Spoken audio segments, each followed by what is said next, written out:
E eu gostaria de falar hoje a respeito da arte de viver bem. A qualidade de vida sua, ela é muito importante aos olhos de Deus. A Bíblia diz que Jesus Cristo veio para nos dar vida, e vida em quê? Abundância. E eu quero perguntar, quantos de vocês estão vivendo um bom momento da sua vida? Levante a mão. Um bom momento. Vamos lá, quem está vivendo aí um bom momento da vida? Então o sermão está certo. Vamos aprender a viver o bom momento da nossa vida, viu? Quantos de vocês já criaram seus filhos e estão hoje curtindo netos? Vamos lá, levantar a mão. Não, fique em pé, você fique em pé. Se você está curtindo o neto, eu quero apresentar para vocês as pessoas mais felizes desta igreja. Amém? Para nós estamos aí, neto é um negócio que não existe. É uma coisa gostosa demais, neto, né? E o bom é que a gente estraga e manda de volta para os pais. É uma bênção, obrigado, viu? Vocês avós vitoriosos. E olha, todo mundo que ficou em pé tão jovem já, bonitão, bonitona, e já vendo a bênção de Deus sobre a sua descendência. A palavra de Deus nos ensina claramente que nós temos que aprender a viver bem. E viver muito bem a vida. Então eu tenho que aproveitar cada momento que a vida nos concede. Um momento como este, de louvor, de adoração, de rever o irmão em Cristo. São bons momentos, nós temos que aproveitar. Irmãos, quando trabalhamos muito, como a maioria desses que ficaram em pé e hoje já estão curtindo os netos, trabalharam demais, venceram, fizeram direitinho e agora já estão aproveitando os netos que estão chegando. Um privilégio, uma bênção muito grande, não é? Não tem coisa melhor do que isso, ver a bênção de Deus também sobre a nossa descendência. Agora, viver bem não é um mandamento de Deus, não está naquela lista lá, mas há uma consciência bíblica que fala a respeito de que viver bem, estar feliz, contente com todas as coisas, parece que é uma regra em toda a Bíblia, quer no Velho Testamento, quer no Novo Testamento. Nós temos que entender um pouquinho a respeito disso. Claro, se você quisesse algum conselho, você provavelmente contrataria hoje uma empresa de consultoria, como viver bem em 2019. Eu acho que esse conselho custaria caro. Uma das coisas que iria te custar é um pouco de dinheiro. Com todo respeito aos consultores que aqui estão, nós temos vários em nossa igreja. O custo é alto de uma consultoria. Quando a gente pede uma consultoria, o preço é alto. Essas pessoas são adestradas, se prepararam para isto e sabem dar bons conselhos, devemos ouvi-los. Agora, irmãos, se a gente olhar para a Bíblia, a gente precisa recorrer a um homem muito sábio que existiu sobre a face da terra. Ele foi um homem abençoado, um homem próspero, e um homem que teve que pedir sabedoria a Deus para ter o número de mulheres que ele tinha. Ele tinha que pedir sabedoria, irmãos. Porque a maioria de nós, tendo uma mulher, não tem muita sabedoria de vez em quando. Imagine ter quase 1000 delas. Ou segundo outra tradição, um pouco mais de 1000. Precisa ter sabedoria. É por isso que quando Deus perguntou, o que você precisa de sabedoria, Senhor? Com todo o respeito que a gente tem por vocês, meninas, mas uma mulher é complexa, não é? É por isso que a gente ama vocês. É verdade. Esse homem sábio, ele pode nos dar ricos conselhos. Aliás, como sempre recomendamos nesta igreja, Provérbios tem 31 capítulos. O que a gente recomenda para todo cristão é que você leia pelo menos um capítulo de Provérbios por dia. E nos meses que tem menos dias, você faz o esforço de completar a leitura a si mesmo. Porque provavelmente, se você seguir os conselhos do sábio Salomão, você será abençoado e próspero sobre a face da terra.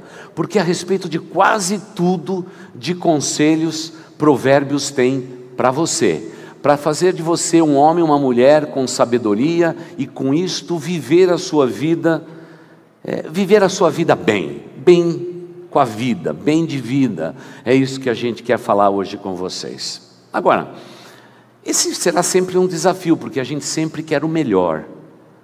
Mas parece que a vida nos retribui com as suas lutas, com os seus problemas, com as suas adversidades, com a sua complexidade. Parece que devolve de um jeito em que a gente dá um suspiro fundo e diz: puxa vida, por que eu estou passando por isto? Por que isso está me acontecendo?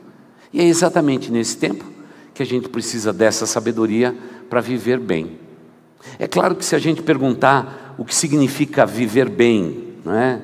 E eu fiz essa pergunta para alguns irmãos. Um deles disse: pastor, viver bem para mim hoje, na fase que eu estou da minha vida, é ter uma casa no campo, pastor, uma casa bem simples no campo, e uma rede, pastor, encostadinho na parede, uma vara de pescar. Pastor, se tiver isso, você é um homem realizado. Conversei com um jovem que diz: não sei surfar, mas gostaria de viver na praia. Para alguns outros é ter o seu primeiro imóvel, pelo menos aqui nesta igreja. Para alguns outros é realmente viver uma vida tranquila, não precisa ter muita coisa, mas ter paz no coração seria suficiente para cada um.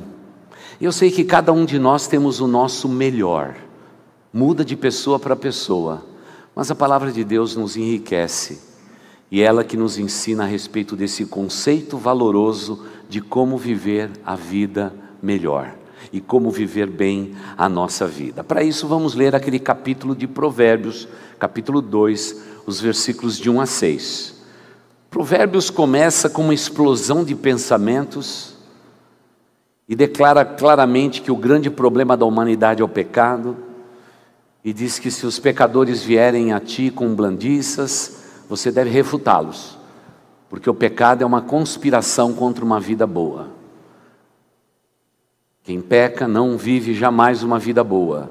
Se abster do pecado é o caminho de uma vida melhor. É o que diz o capítulo 1 de Provérbios. E já no capítulo 2 existem algumas sugestões. Claro que existe mais, irmãos. Vamos ficar apenas com esses 6 versículos.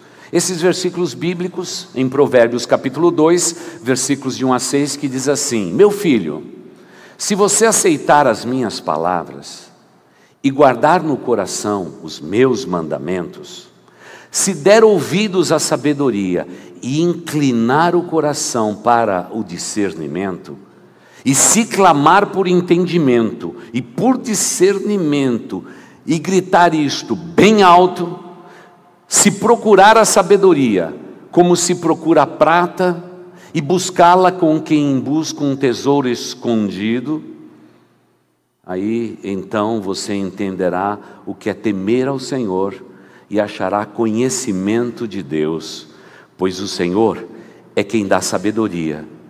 De sua boca procedem o conhecimento e o discernimento. Palavras-chave para o nosso raciocínio. Então vamos começar pelo Antigo Testamento. No Antigo Testamento, ser uma pessoa bem de vida, ser uma pessoa que vivia bem, residia-se numa palavra: ser amigo de Deus. E o maior exemplo disso é um homem chamado Abraão, exatamente porque ele foi tirado da sua terra, do meio da sua parentela, e Deus apontou direção dizendo: eu vou te fazer uma grande geração, eu vou te abençoar, e você será próspero sobre a face da terra. Esse homem é chamado amigo de Deus. Ou seja, no Antigo Testamento, ser amigo de Deus é o princípio de uma vida boa. Amigo de Deus. É claro que lá no Antigo Testamento, a questão toda ali é que o homem, para ser salvo naquele tempo, ele tinha que obedecer os 10 mandamentos, e ele tinha que ter a esperança que um dia o Messias viria para salvá-lo. Era o único meio de haver salvação no Antigo Testamento: obedecer os mandamentos e esperar o Messias que viria, ponto. Mas a palavra amigo de Deus, ela já nos sugere uma palavra do Novo Testamento que diz que o pecado nos fez inimigos de Deus. Portanto, no Antigo Testamento, ser amigo de Deus era alguém que procurava agradar a Deus e procurava minimizar o pecado na sua vida. Esse é o conceito do Antigo Testamento, mas que vale também para nós que vivemos hoje. Então precisamos perguntar para você: como que existe a questão do pecado em sua vida? Alguma concupiscência na sua vida? Algum pecado circunstancial? Porque essa é a ideia da concupiscência, do pecado da vida. Alguma coisa que você está sempre caindo no mesmo erro, no mesmo pecado. Pede perdão, no entanto, na próxima semana você cai de novo naquele pecado. Há alguma coisa desse nível na sua vida? Lembre o seguinte: se isto acontece na sua vida por qualquer fraqueza pessoal, por maus hábitos, lembre-se do que eu estou te dizendo. Para você ser amigo de Deus, você tem que ser inimigo do pecado. O pecado de perto nos rodeia. Deus precisa ser invocado. Então você tem que ter claro esse conceito que vem lá do Antigo Testamento. Abraão foi escolhido não porque ele era um homem perfeito, ele tinha as suas falhas, mas ele tinha um coração extremamente pronto a reconhecer as suas falhas e se recuperar das suas falhas, pedindo perdão a Deus. A Bíblia diz que ele oferecia sacrifícios na madrugada. Ele erguia altares por onde passava. Cada vez que ele encontrava água brotando de um poço, ele se encurvava diante disso e agradecia a Deus que o fez peregrino sobre a face da terra, e ele bendizia o nome do Senhor. Segundo o que podemos ver na vida de Abraão, ele sempre cercou a sua vida de altares, sacrifício, desejo de pedir perdão e ter a sua vida justificada diante de Deus. Ele é um exemplo para nós. E ele viveu bem. Ele viveu bem. A sua descendência foi abençoada e próspera sobre a face da terra até os nossos dias. Não dá como negar. Há algo maravilhoso que liga Abraão ao seu povo, à sua gente, até os dias atuais. Ele sabia o que fazer. Por isso, olhando para o Antigo Testamento, vamos repetir aquilo que falamos há 2 domingos atrás. Qual é a tua capacidade de você se recuperar do seu pecado, de pedir perdão, de acertar as suas contas? Como precisamos fazer isto? E não podemos demorar. Precisamos ser prontos em pedir perdão das nossas falhas, dos nossos erros. E aí seremos chamados amigo de Deus. Quando você olha para o Novo Testamento, viver uma vida boa significa conhecer a Jesus. Irmãos, naqueles 3 anos que Jesus andou sobre a face da terra, não houve ninguém que conheceu a Jesus Cristo que não foi tocado por Ele. Por isso a gente diz que passou por perto de Jesus já é abençoado. Isso acontece até os dias atuais. Quantas pessoas que entram por essas portas com as suas vidas destruídas, sem esperança, casamento acabado, endividados, deprimidos, angustiados, e Deus muda todas as coisas. Por que Ele faz isso? Porque Ele é o mesmo Deus, Deus de Abraão, de Isaac, de Jacó, mas também é o nosso Deus, é o nosso Deus. E esse conhecer a Jesus Cristo mudou a vida de muitas pessoas. Eu me lembro, por exemplo, de Zaqueu. Zaqueu queria ver Jesus, mas Jesus queria conhecer Zaqueu. É muito gostoso isso, eu gosto muito daquele conceito.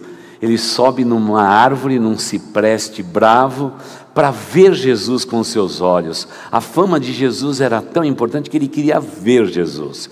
Nós podíamos separar hoje a multidão do mundo que quer ver Jesus, mas sabe qual é o desejo de Jesus? É de conhecer você. E foi por isso que ele surpreendeu aquele camarada. Eu não sei como ele não caiu da árvore, quando Jesus chama ele pelo nome e diz: Zaqueu. Ele disse assim: mas quem deu o meu cartão de visita para ele? Quem me apresentou ao mestre? Ele nunca cruzou pela minha vida, mas ele sabe o meu nome. É porque quando você sobe numa árvore para ver Jesus Cristo, o Senhor da tua vida te conhece.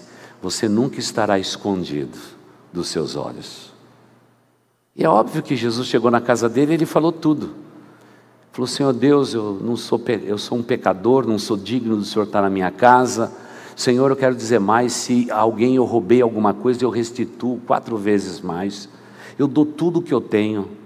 Como quem diz assim: só o fato de ter te conhecido fez com que eu pudesse pensar diferente. O Senhor está na minha vida, já me faz pensar diferente. Porque enquanto os homens querem conhecer a Jesus Cristo e ver Jesus, Jesus quer conhecer-nos. na nossa intimidade, porque Ele é Deus e Deus valoroso. Isso muda todas as coisas. Mas o conceito que a gente tem do Novo Testamento para mim é assim: viver bem é experimentar o melhor de Deus em cada área da nossa vida. Para mim, viver bem é experimentar o melhor de Deus em cada área da nossa vida. Por que eu separei em cada área da nossa vida? Porque a nossa vida hoje é complexa. Eu preciso dividir a minha vida. E eu tenho que viver bem em cada área da minha vida. Então, deixa eu te perguntar, qual é a área da tua vida que você não está vivendo bem? É só fazer um raciocínio. Qual é a área da sua vida que você não está vivendo bem? Então eu quero dizer o seguinte: viver bem, ser alegre, ser feliz sobre a face da terra, é viver alegre e contente em cada área da sua vida. Muitas vezes a área emocional não está bem, às vezes a área financeira não está bem, às vezes a área matrimonial não está bem, às vezes a nossa vida relacional não está bem. É nesse momento em que a gente tem que dizer qual que é a área que está fragilizada, que eu não estou vivendo bem. Eu tenho que focar esta área e trabalhar em cima. E pode perceber que Deus vai te ajudar, porque você vai ouvir mensagem, você vai receber telefonema, você vai conversar com pessoas e tudo vai convergir para aquela área da sua vida que talvez não esteja muito bem. É óbvio que nem sempre a nossa vida vai estar bem em todas as áreas, mas eu, com toda inteligência, com toda sabedoria, eu vou procurar trabalhar em cada uma dessas áreas. E é interessante que muitas vezes quando a gente vê as crianças, a gente percebe muito isso. Eu pergunto: você está indo na escola? Tô. Você está indo bem? Aí eles fazem uma pausa. Porque na mentezinha deles, eles já estão indo para uma área. E ele diz: mais ou menos, pastor. Mais ou menos? E qual que é a área que você está mais ou menos? E a semana ainda, uma menina disse assim: eu não sou muito boa em matemática. É muito complicado. É muito difícil, pastor. Você era bom em matemática, pastor? Eu falei assim: matemática não era o problema. Mas olha, eu tinha problema em outras áreas. Olha, a ciência, a biologia para mim era um negócio que eu não tinha vontade. Gostava de geografia, mas eu não gostava das outras áreas. E aí vem a grande pergunta: o que é que você fez? Eu tive que gostar. Eu tive que gostar. E aí foi de pronto, né? Pastor, não se preocupe, eu vou melhorar em matemática. Qualquer área da sua vida em que você diz: pastor, não está legal. E a gente tem que ser sincero. Se eu quero viver bem sobre a face da terra, ser abençoado, olha o conselho do sábio Salomão, ele chama a gente de filho. Filhos, por favor, aceite as palavras que vêm da boca de Deus. Guarde estas palavras no seu coração e não se esqueça dos mandamentos. É como a gente poderia parafrasear o verso primeiro.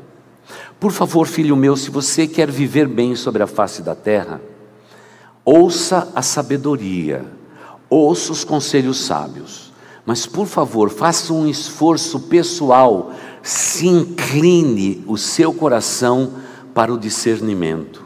Tem que ter um esforço físico de se inclinar.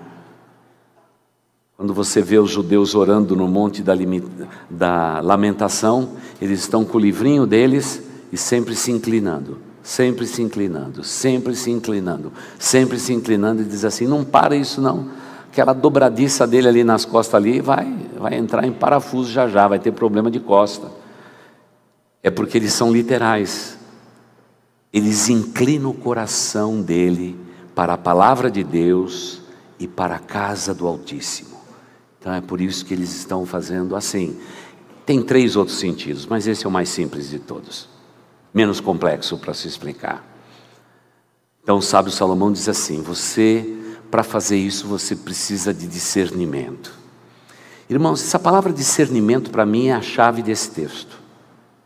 É a chave desse texto. Nós precisamos pedir sabedoria da parte de Deus para discernirmos a nossa vida. Porque há ofertas que são perigosas. Há convites que recebemos que são traiçoeiros. Há sociedades a quais somos convidados a participar, que é uma verdadeira armadilha. Há desejos do nosso coração que são tremendamente enganosos. Para isso eu tenho que ter discernimento. E para nós discernirmos os dias que estamos vivendo, nós precisamos ter muita intimidade com Deus.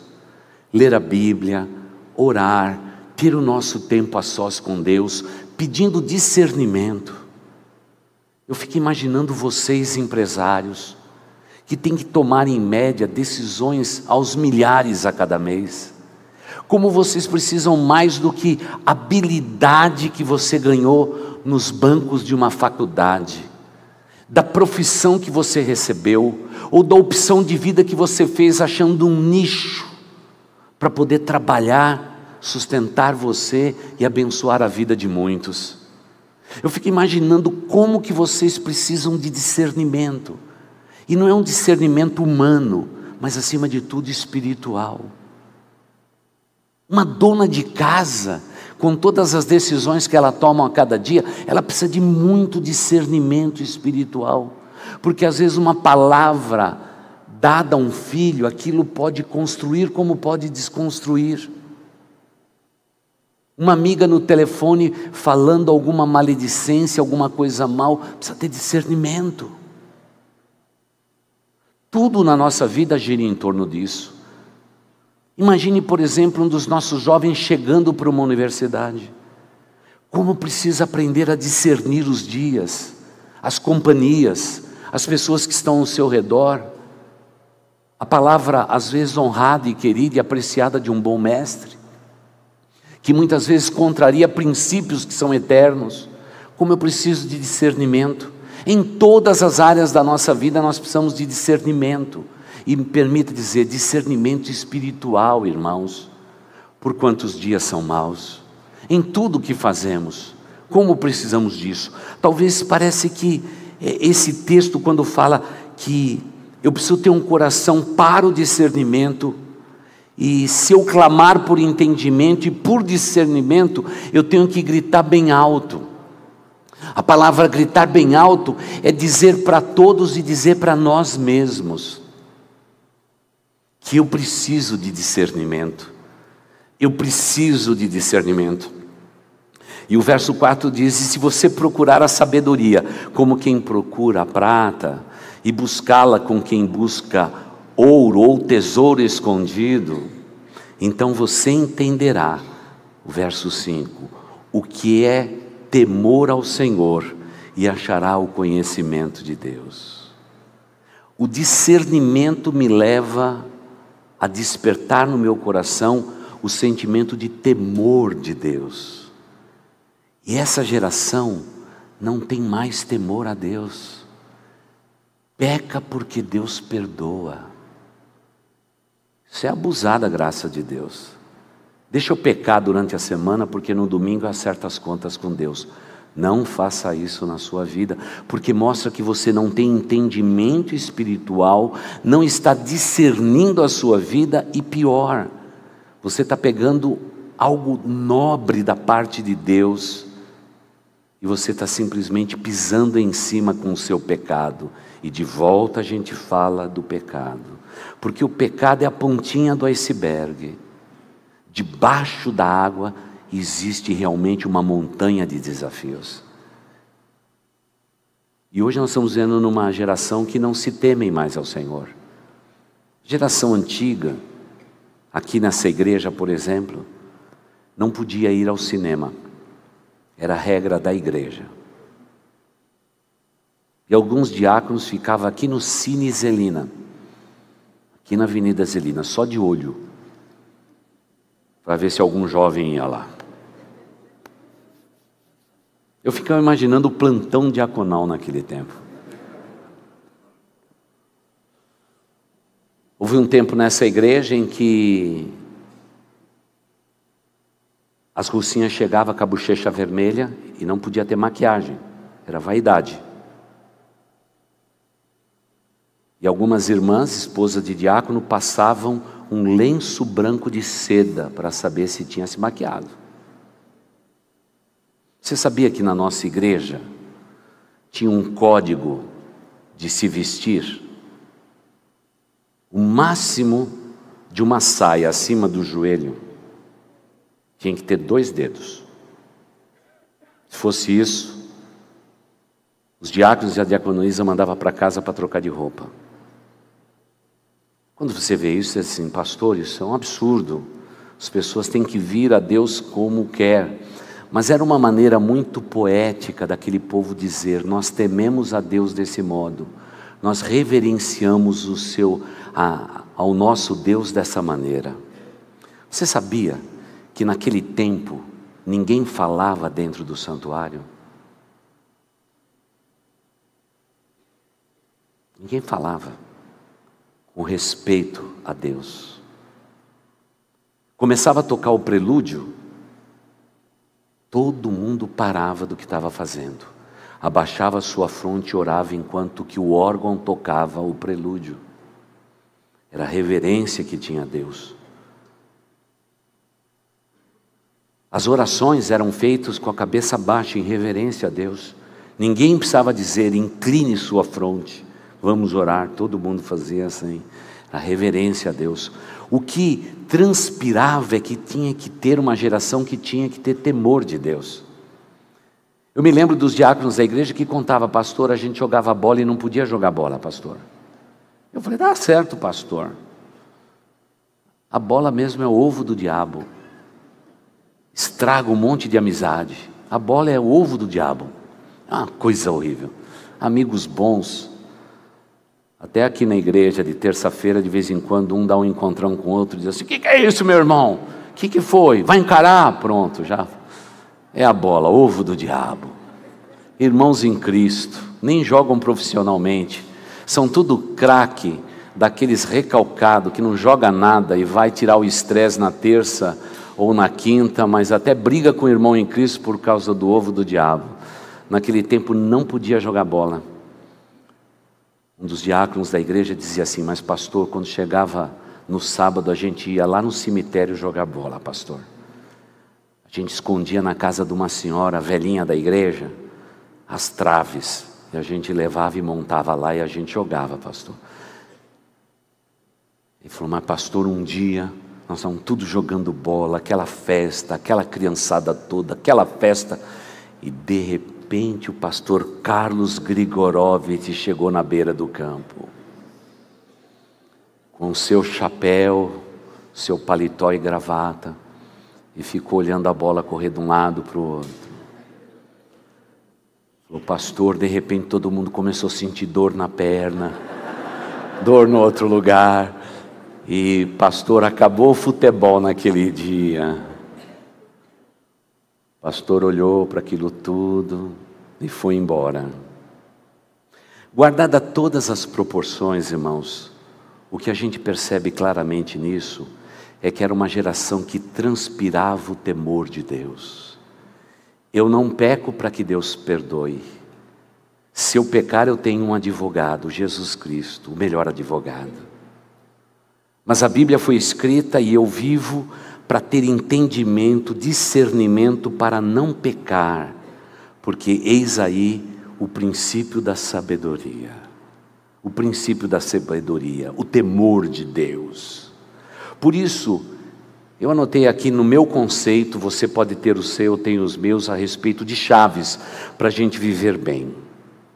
Primeiro, ouvir e acertar as palavras de Deus. Ouça e aceite a palavra de Deus. Ouvir é um dos atos mais lindos que essa geração pode ter. Ouvir, você precisa aprender a ouvir.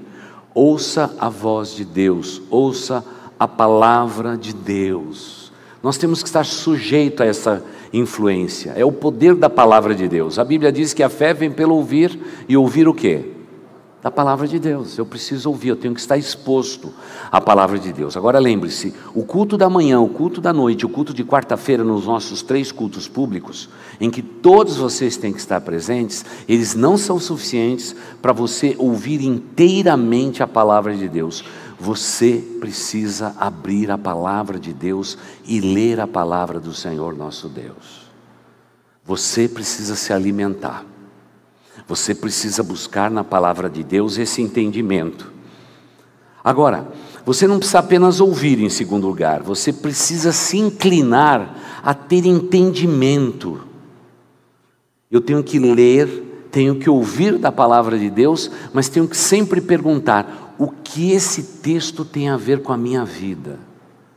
Aplicando os princípios da palavra de Deus à sua vida, porque sempre temos uma lição nova a aprender na palavra de Deus, sempre temos, mas eu tenho que me expor, eu tenho que permitir a influência da palavra de Deus, e faça desse ouvir em terceiro lugar o seu alvo pessoal. Eu quero ouvir a voz de Deus. Irmãos, e hoje está tudo tão mais fácil, não é? A gente pode ouvir um podcast de um grande pregador que Deus está usando. Eu posso ouvir de um bom livro. Ontem mesmo eu ganhei um livro da juventude. E aliás eu queria agradecer os voluntários que trabalharam ontem. Vocês foram incríveis, recepcionando as mulheres da Igreja Batista do Povo aqui. Foi um grande congresso, muito obrigado. Obrigado, viu, Israel e equipe, pela sala VIP e pelo almoço delicioso. Essa igreja é incrível, essa igreja é maravilhosa. Obrigado por todos vocês que trabalharam. E ontem, para fechar com chave de ouro, ainda fui fazer a devocional no dia que a juventude está entregando um certificado de treinamento dos novos líderes desta igreja. Entregar o seu diploma, a igreja mandou fazer, sabe o que? Acertamos eu e o pastor Emanuel, de entregar o livro dos livros, a palavra de Deus, que ficou com uma capa de líder, e ficou com o logo da nossa igreja, ficou lindo, mas não é para você comprar não, você tem que fazer o curso de liderança, se quiser uma. Não está à venda na livraria, é inegociável. É para quem realmente quer passar horas aprendendo sobre liderança e como liderar. Um privilégio. Ver aquela turminha lá na frente, gente que viveu aqui na igreja desde pequenininho. 3 deles eu pude apresentar a Deus levantando nos meus braços, já estão lá sendo líderes formados. Me parece que esse verbete, ouvir e fazer um alvo pessoal à palavra de Deus, é que muda a história de muita gente. Talvez seja esse esforço bíblico de se inclina seu coração, busque discernimento, e havendo entendimento, por discernimento, grite isto bem alto, porque a sabedoria está ali, e busque-a como ouro, como prata, como um tesouro escondido. Então você vai entender o que significa temer a Deus. Então, eu preciso perguntar para você: você anda lendo livros, ouvindo podcasts, assistindo mensagens de homens que Deus está usando nesse tempo? Você tem inclinado o seu entendimento para obter através desse conhecimento o discernimento para a vida, buscando o temor de Deus, que é o princípio da sabedoria, ou você tem vivido por você só? Me parece que o próximo ponto é tão interessante quanto os demais. Busque o entendimento desta sabedoria como ouro e como prata e como um tesouro escondido. Às vezes a gente acorda segunda-feira de manhã e corre atrás do ouro e da prata para a nossa subsistência, mas não buscamos a palavra de Deus como sendo o ouro e a prata da minha existência. Parece que a sugestão do sábio Salomão na sua consultoria pública a todos os filhos de Deus, que ele chama meu filho, é o seguinte: você tem que buscar esse entendimento. Me parece que você tem que ser intencional em buscar entendimento e procurar ser um homem mais sábio, uma mulher mais sábia. Há quem diga que a gente alcança sabedoria quando ganha cabelos brancos, quando passa dos 60 anos de idade. Não sei. Eu encontro hoje muitas pessoas sábias que são jovens. A gente já percebe princípios de sabedoria na vida deles. São pessoas extraordinárias. Eu não acho que é isso não.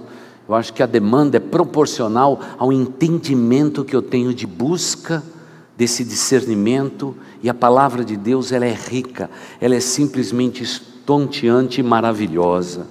Como a palavra de Deus, ela é incrível, ela é tão preciosa. Você se lembra, por exemplo, quando você abre a sua Bíblia, minha Bíblia fica tudo marcada, né? Olha Provérbios 9:10, o temor do Senhor é o princípio da sabedoria, e a ciência do santo e pura prudência. É o que diz Provérbios 9, o versículo 10.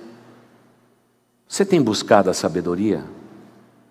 Essa sabedoria aqui a gente não encontra nos bancos da universidade. A gente busca em Deus, e é Deus quem dá a sabedoria.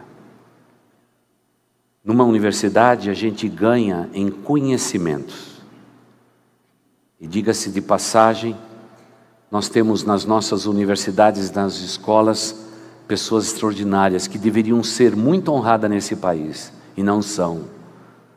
São os professores, pedagogos, pessoas incríveis, que formam esta nação.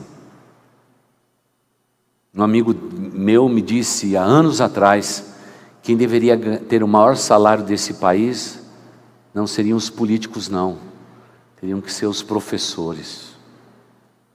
Quantos de vocês são professores ou professoras, educadores, educadoras a qualquer nível da sociedade? Fique em pé.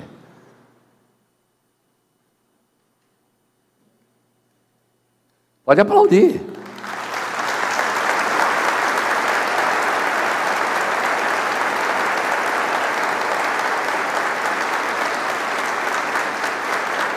Vocês fiquem em pé.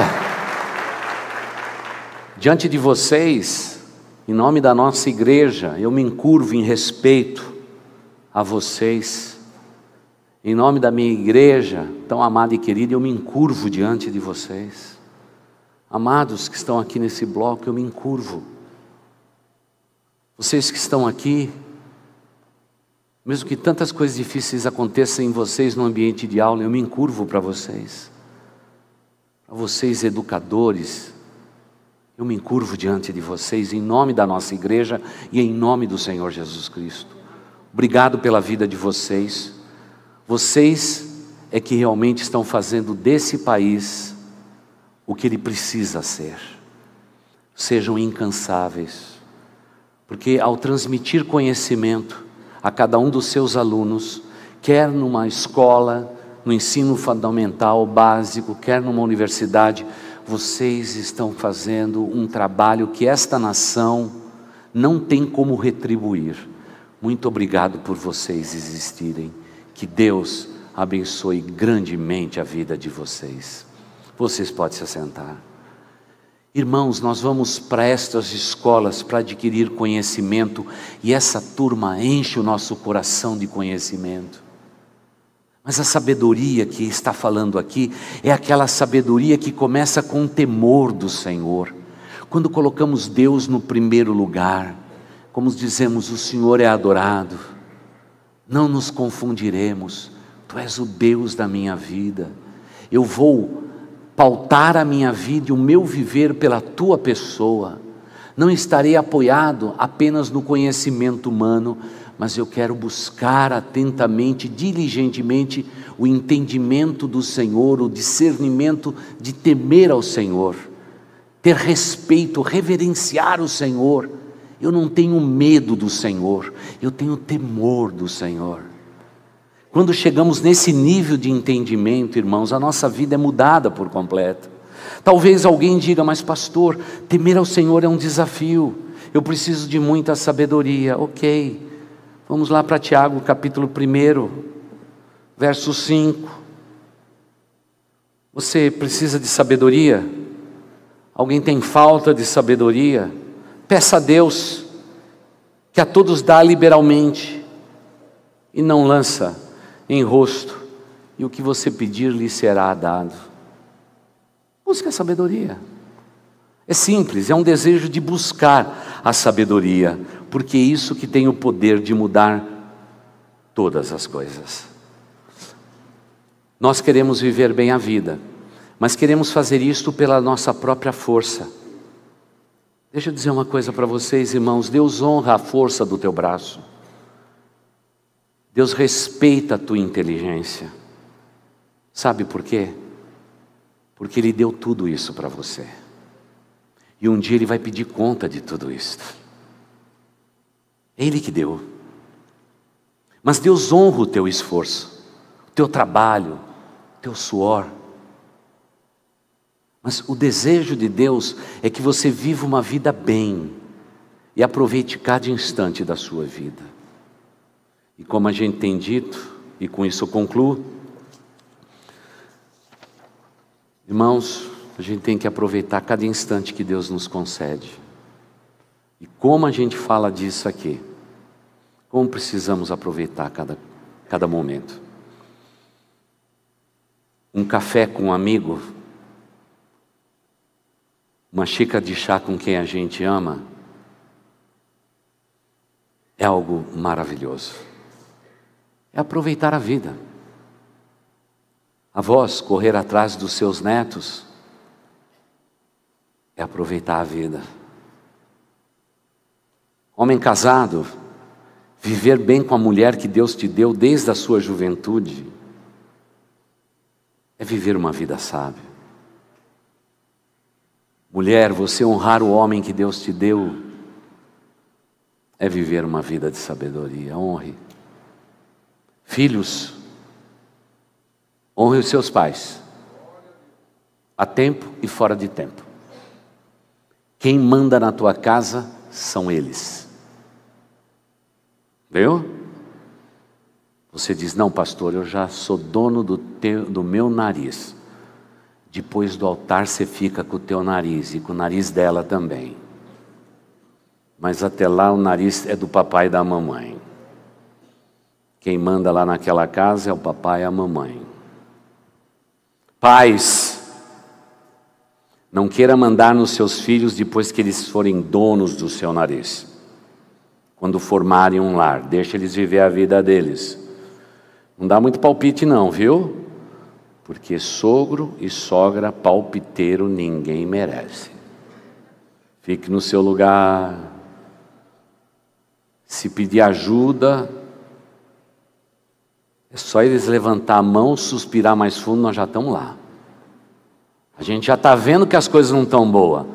Eles só dão uma suspiradinha, a gente já está lá. É que nem como se fosse bebê, deu uma suspirada funda no berço, a gente já está lá, dizendo, o que aconteceu? Meu filho vai morrer sem ar aqui, a gente fica no desespero, principalmente os pais de primeira viagem. Cada espirro de um filho é correr para o hospital. Depois a gente deixa o nariz escorrer, até ele ser dono do nariz deles. Você vai sair daqui agora, se tua esposa fez a comida, sente naquela mesa, coma. Agradeça a Deus e as mãos que prepararam o alimento. Mas não sente ali para comer de qualquer jeito. Coma com tranquilidade. Por favor, chegando naquela mesa, peguem uma bachela de prata, cheia de sabedoria, e coloque todos os celulares na bachela de prata. E esses celulares têm que ficar longe da gente, para que a gente possa desenvolver sabedoria sem intromissão. Quando seus filhos estiverem inquietos, não dê uma televisão ou um smartphone para eles ficarem inquietos. Aproveite os seus filhos, porque daqui a pouco você vai estar chorando porque eles foram embora. Escuta o que eu estou te dizendo. Brigamos para ter uma casa perfeita, e as mulheres aqui dessa igreja, só pelas vestes dela, por os adornos e os frisados do cabelo, eu já sei a casa que ela tem. Tudo perfeito, até os peixinhos do aquário, bate continência para elas.